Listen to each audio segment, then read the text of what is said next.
বিশ্ব সংবাদে আপনাদের স্বাগত। শুরুতেই সংবাদ শিরোনাম, পরে বিস্তারিত। দখলদার ইসরায়েলি বাহিনী এবং ফিলিস্তিন পুরোদমে যুদ্ধ চলছে, জানিয়ে দেব হাতে থাকা সর্বশেষ আপডেট আন্তর্জাতিক সংবাদ। প্রথমেই সংবাদ শিরোনাম। প্রথমেই জানিয়ে দেব ইরান 2 সপ্তাহের মধ্যে পরমাণু অস্ত্র বানাতে পারবে। এরপর জানিয়ে দেব ইসরায়েল সরকারে ভয়াবহ দ্বন্দ্ব, নেতানিয়াহুকে গঞ্জের পদত্যাগের আল্টিমেটাম। এদিকে ইউরোপে ভয়ঙ্কর মিশনে নেমেছে ন্যাটো ও সিআইএ। আরও জানিয়ে দেব লোহিত সাগরে তেলবাহী জাহাজে ক্ষেপণাস্ত্র হামলা চালিয়েছে হুথি।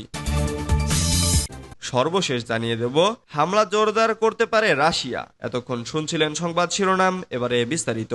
তবে অনুরোধ থাকবে ভিডিওটিতে একটি লাইক করবেন এবং কমেন্ট করে জানিয়ে দিবেন এই ভিডিও সম্পর্কে আপনার মূল্যবান মন্তব্য।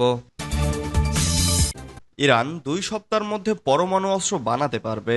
ইরান মাত্র 2 সপ্তাহের মধ্যে পরমাণু অস্ত্র বানাতে পারবে বলে জাতিসংঘ পরমাণু সংস্থার মহাপরিচালক মনে করেন। জাতিসংঘ পরমাণু নজরদারি সংস্থা ইন্টারন্যাশনাল অ্যাটমিক এনার্জি এজেন্সির প্রধান রাফায়েল গ্রোসি গত সপ্তাহে ইরান সফর করেছিলেন। ইরানি পরমাণু কার্যক্রম নিয়ে জাতিসংঘ নজরদারি জোরদার করাই ছিল তার উদ্দেশ্য। ইরান তার পরমাণু স্থাপনাগুলোর তথ্য দিতে এবং পরমাণু স্থাপনাগুলোর ক্যামেরায় প্রবেশের সুযোগ দিতে রাজি হয়েছে। 2022 সাল থেকে অনেক নজরদারি ক্যামেরা সরিয়ে ফেলা হয়েছে। অপ্রত্যাশিত স্থানে ইউরেনিয়াম পাওয়া গেছে। ইরান সফর শেষে গ্রোসি সাংবাদিকদের বলেন, ইরান আগে কখনো পরমাণু বোমা তৈরির এত কাছাকাছি আসেনি। ধারণা করা হচ্ছে বোমা বানাতে তাদের কয়েক মাস নয় কয়েক সপ্তাহ লাগতে পারে, যদি সর্বোচ্চ নেতা আলী খামেনি এর অনুমতি দেন। সাবেক মার্কিন প্রেসিডেন্ট ডোনাল্ড ট্রাম্প 2015 সালে ইরান ও যুক্তরাষ্ট্রের মধ্যকার পরমাণু চুক্তি বাতিল করেন। ওই চুক্তির আওতায় ইরান তার ইউরেনিয়াম মজুদ স্মৃতি করতে এবং ইউরেনিয়াম সমৃদ্ধ মাত্রা 3.67% করতে রাজি হয়েছিল। পরমাণু বিদ্যুৎ কেন্দ্র পরিচালনা করতে ইউরেনিয়াম এই মাত্রা পর্যন্ত সমৃদ্ধ করতে হয়। এর বিনিময়ে যুক্তরাষ্ট্র, ইউরোপীয় ইউনিয়ন এবং জাতিসংঘ নিরাপত্তা পরিষদের অবরোধ থেকে রেহাই পাওয়ার কথা ছিল। পরমাণু চুক্তি থেকে যুক্তরাষ্ট্রের প্রত্যাহারের ফলে ইরানের পরমাণু পরিকল্পনা বন্ধ হয়নি, বরং তেহরান এটিকে সুযোগ হিসেবে কাজে লাগায়। ইসরায়েল সরকারে ভয়াবহ দ্বন্দ্ব, নেতানিয়াহুকে গাঞ্জের পদত্যাগ আল্টিমেটাম। ইসরায়েলে রাজনৈতিক বিভেদ ভয়াবহ পর্যায়ে পৌঁছেছে। দপ্তরবিহীন মন্ত্রী 6 দফা দাবি জানিয়ে বলেছেন 8 জনের মধ্যে এগুলো পূরণ না করা হলে তিনি পদত্যাগ করবেন। ইসরায়েলের প্রধানমন্ত্রী বেনিয়ামিন নেতানিয়াহুর উগ্র ডানপন্থী রাজনৈতিক অংশীদারদের ইঙ্গিত করে গাঞ্জ বলেন, অনেক কিছু ভুল হচ্ছে, অত্যাবশ্যক সিদ্ধান্তগুলো নেওয়া হচ্ছে না। বিজয় নিশ্চিত করার জন্য অত্যাবশ্যক নেতৃত্বমূলক সিদ্ধান্ত গ্রহণ করা হচ্ছে না। ইসরায়েল রাষ্ট্রের কমান্ডার ব্রিজেরে নিয়ন্ত্রণ নিয়েছে একটি ক্ষুদ্র সংখ্যালঘু গ্রুপ এবং তারা দেশকে বিপদের দিকে নিয়ে যাচ্ছে।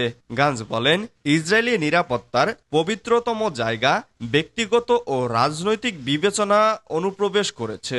উল্লেখ্য, গাঞ্জের সাথে নেতানিয়াহুর দ্বন্দ্ব সাম্প্রতিক সময়ে ভয়াবহ পর্যায়ে উপনীত হয়েছে। তিনি আরো কয়েকবার পদত্যাগ করার হুমকি দিয়েছেন। ইসরায়েলের বিভিন্ন জনমত জরিপে দেখা যায় এখন নির্বাচন হলে নেতানিয়াহু সরকারের পতন হবে এবং গাঞ্জ হবেন পরবর্তী প্রধানমন্ত্রী। ইউরোপে ভয়ঙ্কর মিশনে নেমেছে ন্যাটো ও সিআইএ। সম্প্রতি স্লোভাকিয়ার প্রধানমন্ত্রী রবার্ট ফিকোর ওপর প্রাণঘাতী হামলা হয়েছে। গেল 15 মের ওই হামলায় প্রাণে বেঁচে গেলেও এখনো হামলায় আছেন তিনি। মস্কো ঘেঁষা এই প্রধানমন্ত্রীর ওপর এমন হামলার পর ইউরোপে নতুন করে অপারেশন গ্লাডিওর গুঞ্জন শোনা যাচ্ছে। আর গুঞ্জন উস্কে দেওয়ার মূলে রয়েছে 2 জন মার্কিন সাংবাদিক, নেবোজসা মালিক ও ওসকান তিকিট। এই দুই সাংবাদিক বলেছেন, অপারেশন গ্লাডিওর অংশ হিসেবেই এই হামলা চালানো হয়েছে। ওই হামলার আগে রাতে ইউরোপের আরেকটি দেশের নেতারা নির্ঘুম রাত কাটাচ্ছেন। তুর্কি প্রেসিডেন্ট রিসেপ তাইপ এরদোয়ান 2016 সালের মতো আরেকটি অভ্যুত্থানের আশঙ্কায় জরুরি বৈঠক করেন। এরপরই ন্যাটো ও সিআইএ এর গোপন সন্ত্রাসী আর্মি নিয়ে বৈশ্বিক আগ্রহ উস্কে ওঠে। স্নায়ুযুদ্ধের সময় ইউরোপে গুপ্ত এক বাহিনী দিয়ে একটি অভিযান শুরু হয়। ওই অভিযান অপারেশন গ্লাডি নামেও পরিচিত। সম্ভাব্য সোভিয়েত হামলার জন্য এই আধাসামরিক বাহিনীকে প্রস্তুত করা হয়েছিল। ইউরোপীয় গোয়েন্দা সংস্থাগুলোর সহযোগিতায় এই বাহিনীকে সংগঠিত করে ন্যাটো ও সিআইএ। পশ্চিম ইউরোপে সাম্যবাদ ছড়িয়ে পড়ার আশঙ্কায় পশ্চিমারা এটাকে রক্ষাকবচ বানিয়েছিলেন।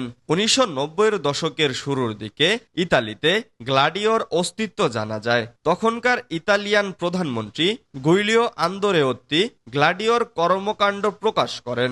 জানা যায়, বামপন্থীরা যেন ক্ষমতায় আসতে না পারে এবং রাজনৈতিক পরিস্থিতি অস্থিতিশীল করে তুলতে বোমা হামলা এবং আততায়ী হামলার সঙ্গে জড়িত ছিল এই নেটওয়ার্ক। এ নিয়ে পরে ইতালি, বেলজিয়াম এবং অন্যান্য দেশে পার্লামেন্টারি তদন্তও হয়।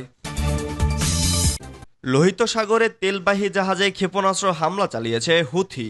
লোহিত সাগরে তেলবাহী জাহাজে ক্ষেপণাস্ত্র হামলা চালিয়েছে ইয়েমেনের হুথি বিদ্রোহীরা।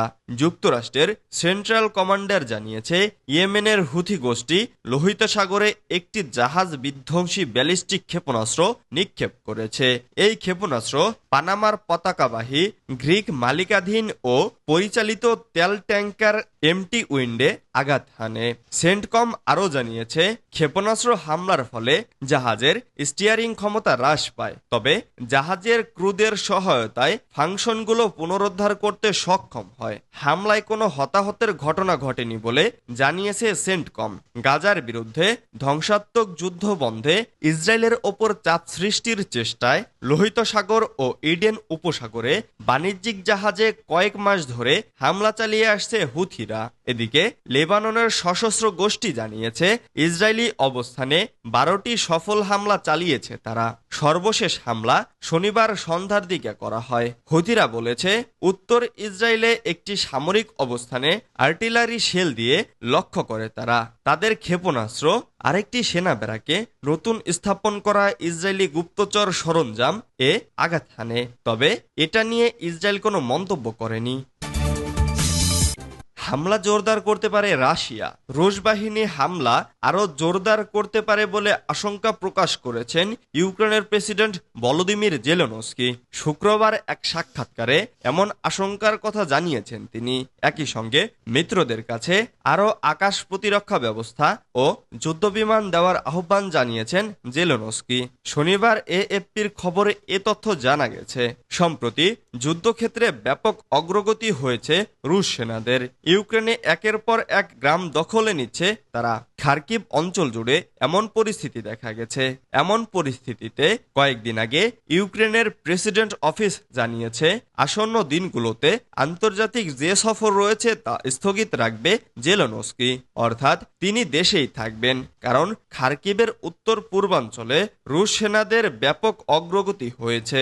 জেলেনস্কি আগামী মাসে সুইজারল্যান্ডে অনুষ্ঠেয় শান্তি সম্মেলনে যোগ দিতে চীন ও উন্নয়নশীল বিশ্বের অনেক দেশের প্রতি আহ্বান জানিয়েছেন।